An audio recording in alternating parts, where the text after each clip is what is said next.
Welcome to Tabletop Gaming Guild. Tabletop Gaming Guild is all about the experiences and memories that playing games with friends and families can create. Today we'll be revisiting MÖRK BORG, and particularly we're looking at the Heretics, which is a cult-based expansion that takes MÖRK BORG and changes the tone slightly. It goes from base MÖRK BORG, which is all about the really metal, horror, and awful things constantly happening, very dire and just trying to survive, and this is more like a horror movie. You got this lot more emphasis on supernatural and body horror. And I don't want to go into spoilers, so while this has modules, I don't want to go into detail about these modules. I'll just go on basically what they are. So we have how to create cults, adding feats as you level up, a couple new characters you can introduce, modules. You got one, which is Graves Left Wanting, Bloat, Sepulchre of the Swamp Witch, and the Nurse of the Rot. So 4 whole modules you can introduce, as well as an new NPC you can introduce, the Merchant, some black powder weapons, and 3 big monsters that can basically be their own story. I believe these 2 monsters kind of connect to this Nurse of the Rot, but you can always use them independently if you wish. So there's a lot of content in here. Even if you are not terribly into the horror movie style and the supernatural, which I'm not so much, there's some elements in here you can definitely take back into the base game. A lot of people definitely like black power weapons, which I'll show you as well in a minute. But let's start with forming your cults, which is definitely a key element in MÖRK BORG. This really does help you a lot in forming a stronger concept of the cults that you might have running around in this world. And so you can create your own cults and deal with them like you want. And one of the things I love about MÖRK BORG is how with so few words they manage to evoke so much. And simply by rolling 2d12 you can come up with a name for your cult. So you can end up with the Temple of the Dawn, or Unholy Rusty Razors. Just that alone kind of gives you a sense of what this cult might be, and you can go into how this cult was formed and who some of the key members are, or where they're based. A cult based in the sewers, basically, or in the blackest of all alien cathedrals, will be very different things. So the Temple of Dawn and the blackest of alien cathedrals gives you really strong sense of what this cult might be, and gives you a lot of room to build a story around. So the goal of the cult, and what they need to do to achieve their end state, and things that they dislike. On heroic feat, so this is where you're leveling up. You can get new abilities, but like everything in MÖRK BORG, it's not pleasant. They're pretty nasty things that can give you a great deal of power. And just by the names, you can kind of get a sense. Assassin's Deathblow, Beastly Scholar, Bone Crafter.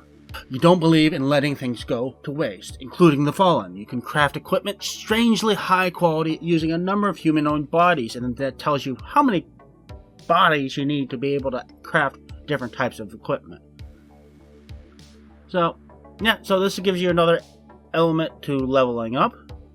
We got 2 new classes of characters you can play. You got basically MÖRK BORG's concept of a bard, and beautiful art, of course, and the Shredded Vicar, which is where you really get into the body horror. So if you're not really into the body horror element, you might want to nix this potential character.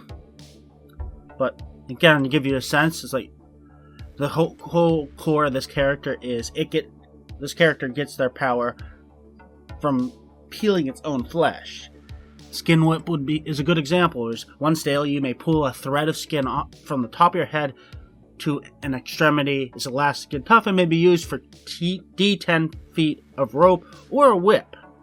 Okay, so this is one of the modules. I really do not want to get into modules too much and potentially spoil them for players. I'll just give you a sense This is where you definitely have the most supernatural elements in this one because it's a graveyard.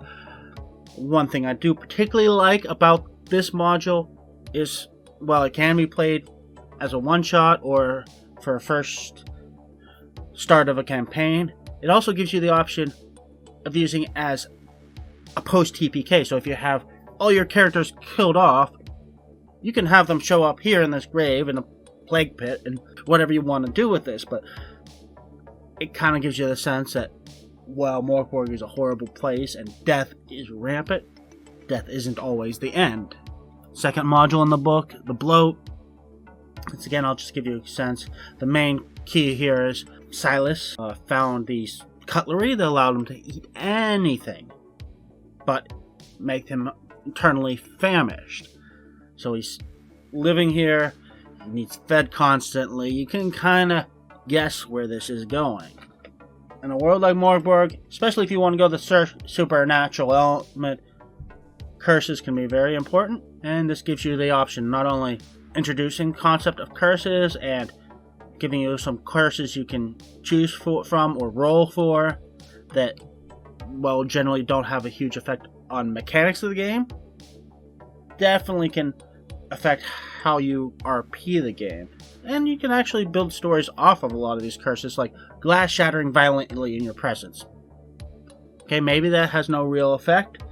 Maybe it has a major effect, psychologically or physically. I mean, you suddenly have glass shards on the floor. The people aren't, if they're barefoot, that might be a big problem. Then it gives you ways to resolve this, which can easily be built into a whole storyline. It gives you possible people you can go to get information on how to resolve a curse, how to get it lifted, what it costs to get that information, and what you have to do to actually get rid of it. And you can either roll for this, or the DM can decide, okay, thematically this one makes more sense based on where our story is going. Now this is my favorite part of this book, the merchant. So this is a new NPC that's been added, and this NPC kind of sticks with kind of the Dark Souls feel that MÖRK BORG often has. You got a NPC that pops up various places. It sells various objects depending on where it appears, but it doesn't take money. Again, you can guess where that's going.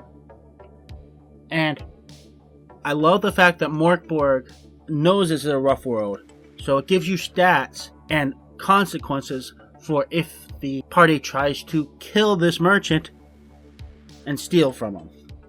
And then you got a list of the various items that the merchant might try to sell you, the key items, which again, probably best not to spoil those. Black powder weapons. A lot of people like introducing guns into RPGs, but it can be quite dangerous because they can be very overpowered, so you have to think about how to limit it so you can't just wipe everything out so easily. A gun versus a sword is not necessarily a fair fight, and this gives you the ability of doing that.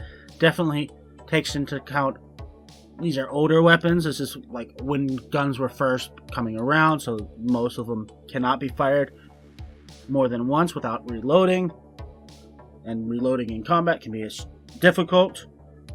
You're also making a loud noise that could attract other creatures, and it gives you all sorts of different weapons, even a potential for including a cannon in your campaign. Okay, so this is our third module that they've introduced, is Sepulchre of the Swamp Witch, which is reptilian based, so each of these kind of has a major different field of fears that you can work with. So if your characters are particularly afraid of snakes and other reptiles, this might be one you may or may not want to include. If you're all for tormenting your players and one of them's afraid of snakes, this might be the perfect module for you. Okay, then we get into the 3 new monsters. This is a standalone monster. I don't want to spoil the monster too much. I mean, you can read it if you want, but if you don't want to, if you're going to end up being a player as opposed to a GM, you may not want to read into these monsters, because in MÖRK BORG the monsters are detailed enough you can easily build an entire quest simply around one single monster like this. Bitter, so that's the second monster. Again, let's not get into that. And the Rottian Nurse. These two, Bitter and the Nurse, seem to be correlated with this last module, which is the Nurse of Rot. Seems to go a little bit more into the body horror again.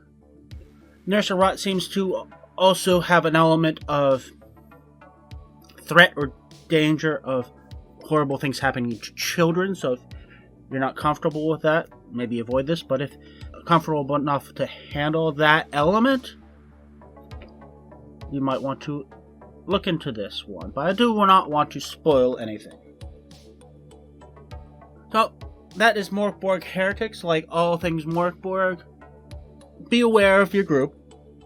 If this is the kind of thing your group is into, definitely try it out. It's a great system. It's very easy to DM.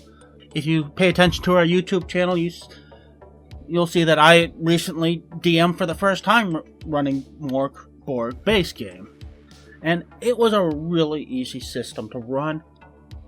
And I really did enjoy it quite a lot. I was able to keep it family and friendly enough for our channel, but if you really want to go all out and your players are comfortable with that, this is a really great system for that.